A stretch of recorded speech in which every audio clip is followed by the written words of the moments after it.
Uh, I'm just gonna go ahead and I'm just gonna go ahead and put this up as a quick tip for when you're doing strings, like MIDI strings, especially if you're writing uh, music that loops, like if you're doing hip hop or anything that has strings in it. Here's a quick tip that I like to do to kind of help make those sound more fluid and more seamless. So you'll find that with a lot of strings, like they have some type of ambiance, some type of reverb, something that makes them, sound more full and more realistic in your mix, and almost like they're actually being played inside of like a hall or something. So one of the things I like to do is kind of cut the ends off, and essentially what I've done, and I'm going to undo all of this so you can see what I've done. um here's my string section, and when you play it, it sounds like this.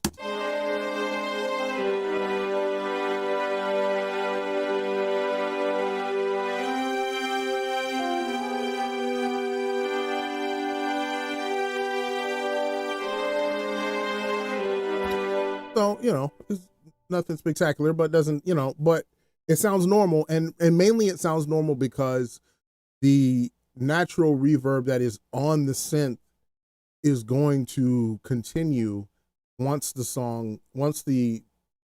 section loops.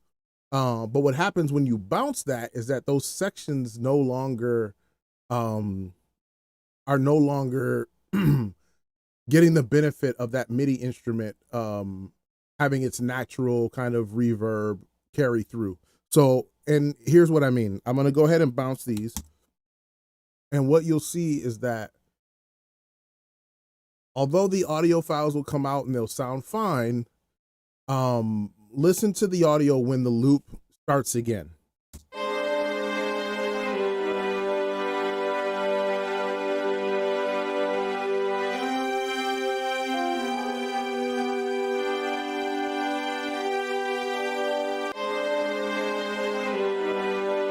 See, so that was a departure from what you heard with the MIDI instruments, in that the MIDI instruments were, allow they continue to play with the reverb that's inside the instrument, and so when it looped, you just heard that kind of natural continuation.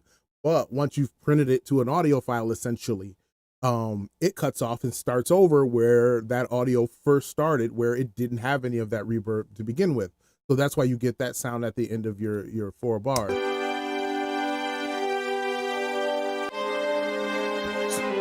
So we actually don't, we obviously don't want that, because it makes it too obvious that it's a loop, and we do want it to sound a little more natural, even if we are looping the section. So what I'm going to do is undo that. And so the thing that I like to do, and if you already know this, you already know it. If you don't, hopefully it'll help someone.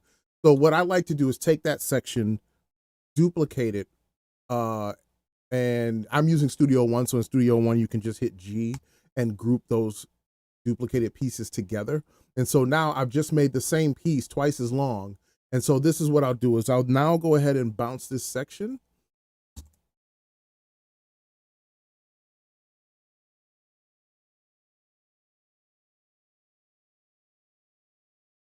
Wait. Okay. All right. So our section is bounced, and what I like to do is, if you listen to it, it still has that same hitch at the beginning, because again, that's where our audio started without that natural reverb.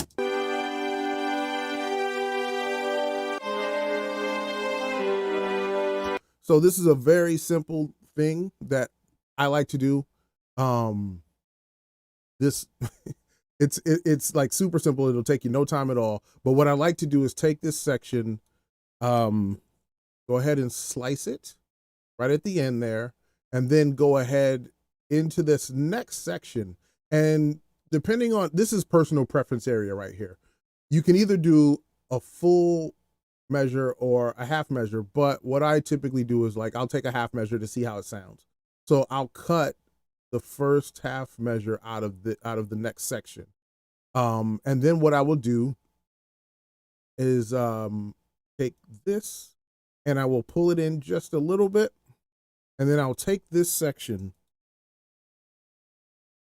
and move it over to the beginning here, because at the beginning, obviously, as it carried through to play it a second time, it has that natural sounding reverb at the beginning that it didn't have on the first part.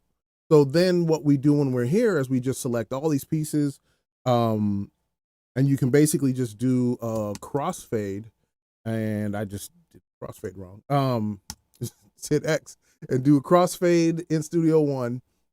Now you can go back to your section, and again, this will take some adjustment depending on the sound you want or how you prefer, how smooth you think it needs to sound, or personal preference. Go ahead and let's see, close that. And what we will do is now we can play this from the beginning of the loop and see how it sounds.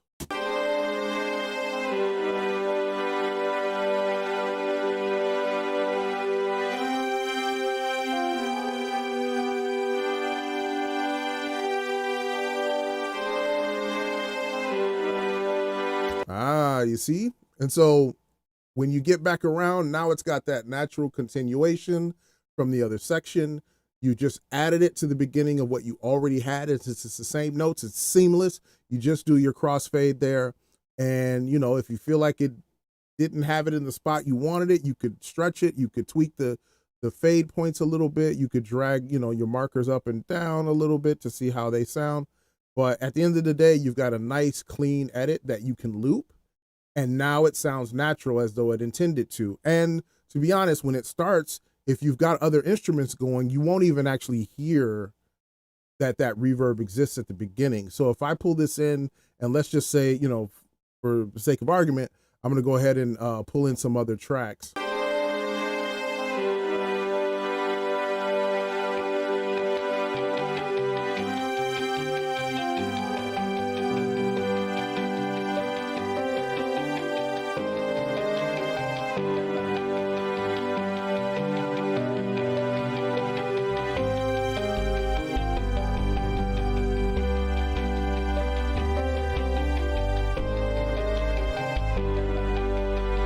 And see, there you have it. It all sounds natural at that point. And so if you want to make any tweaks here, you can. But honestly, you shouldn't have to. You've got your section that is nice and looped and clean. And you don't hear any hiccups there. So you really could just take this at this point, select the whole thing, Command B, and now you've got your piece all bounced together. And so now you can do your EQ, your edits and the rest of your stuff around this, but now you've got a nice clean orchestral string section or anything like that that loops, and you want it to sound more natural. I found that this tends to happen mostly with like orchestral instruments, strings, woodwinds, brass, like anything like that tends to like have that kind of that kind of needs that ambience of like a concert hall or a big room around it. You tend to notice that a lot more. Like a bass line, you wouldn't necessarily notice it as much, but like something like this with these types of instruments, it really stands out a lot. So yeah, that's my quick tip. Hopefully that helps, and yeah, let me know what you think.